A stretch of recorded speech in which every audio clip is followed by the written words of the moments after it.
Welcome to The Explainer. Okay, let's just admit it. Our politics are pretty divided, right? And we're always looking for answers in the same old places.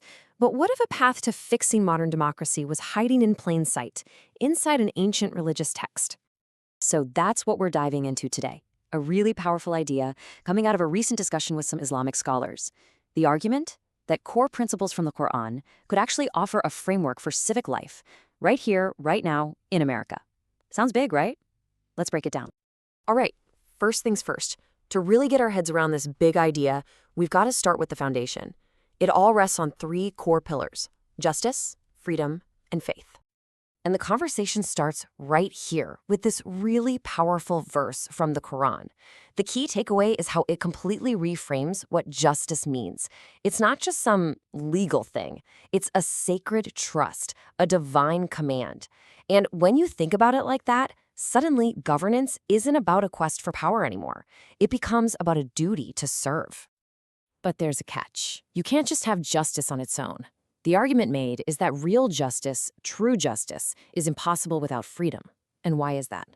Well, you can't force a just society onto people. It has to be something they choose, something they build together, freely. So, how does that freedom actually look in a political system? That's where this concept of Shura, or consultation, comes in. Think of it like a social contract. It basically says a leader isn't a ruler who just tells everyone what to do. No, a leader is a servant who has to listen, who has to consult with the people. They're accountable not just to God, but to the very people they lead. Okay, so we've got justice, which needs freedom, which is expressed through consultation. Makes sense. But how does all that work in a country as messy and diverse as America, with so many different groups and beliefs? And that brings us to a really important distinction: the difference between just having diversity and achieving true pluralism. Yeah, the scholars draw a super clear line in the sand here. Diversity, they say, is just a fact. It's the what of our society. We have lots of different people. It's just there. But pluralism, that's a moral achievement. That's the how. It's the difference between, just sitting quietly at the same table and actually talking to each other, engaging and building a common society together. One is passive, the other is active. It takes work. And the vision for this pluralism is honestly pretty beautiful. They use this great metaphor from the philosopher Horace Kellan. America shouldn't be a melting pot where all our differences just disappear. Instead, think of it like an orchestra. Each group, with its unique voice, is like a different instrument. And it's only when they all play together, contributing their unique sound, that you get this incredible harmony, something way richer than any single instrument could create on its own. So, how do you actually tune that orchestra? How do you make it work in practice? Well, the source material points to a specific call to action from the Quran. Compete with each other in doing good. This is a huge shift. It moves the focus away from just arguing about beliefs and puts it on real-world action.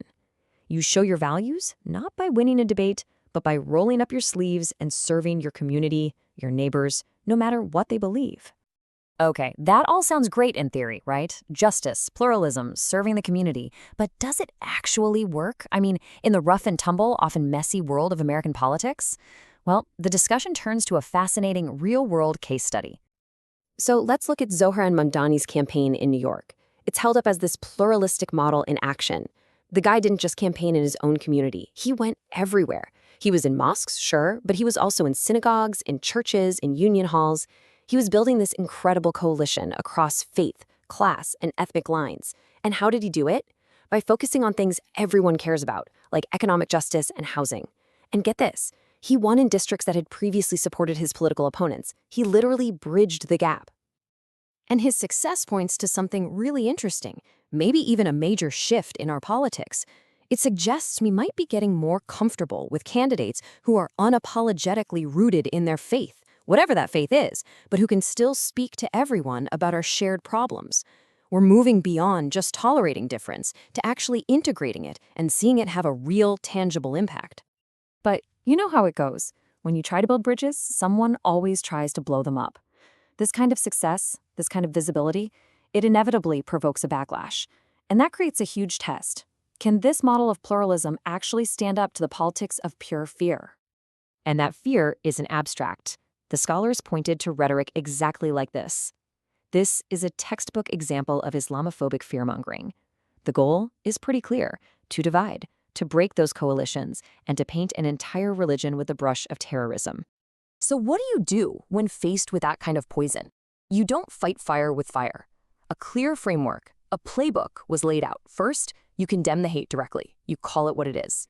Then, you double down on your shared values, reminding everyone in your coalition that our liberation is bound together. You don't retreat, you build. And finally, you lead with moral conviction. You refuse to be silenced or intimidated. You just don't play their game. And all of this, the response to hate, the coalition building, the principles of justice and freedom, it all leads to the biggest idea of all.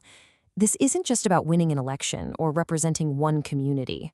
It's about what this whole framework could mean for the future of American democracy itself. The core argument here is that these Quranic values, justice, compassion, consultation, accountability, they're not just religious ideas. They can actually provide a kind of moral architecture for how we govern. The goal isn't for one faith to take over, not at all. It's about transforming politics from the inside out by reminding us of these universal ethics we can all agree on. And look, these aren't just vague, feel-good ideals. They're put forward as a practical, actionable plan for change. Leaders as servants, not rulers. Real accountability to the people. Building coalitions, not walls. And rooting leadership in ethics, not just raw ambition. You can see how this is being offered as a potential antidote to the polarization that has so many of us feeling exhausted. And the whole discussion wraps up on this really provocative, forward-looking question. It suggests that the ultimate test of these values, the ultimate expression of this pluralism, would be leadership that breaks down every single barrier. And that leaves us with this final thought to chew on. What new possibilities might open up for all of us if we started looking for wisdom, for solutions, for leadership, in the very places we've been taught to ignore?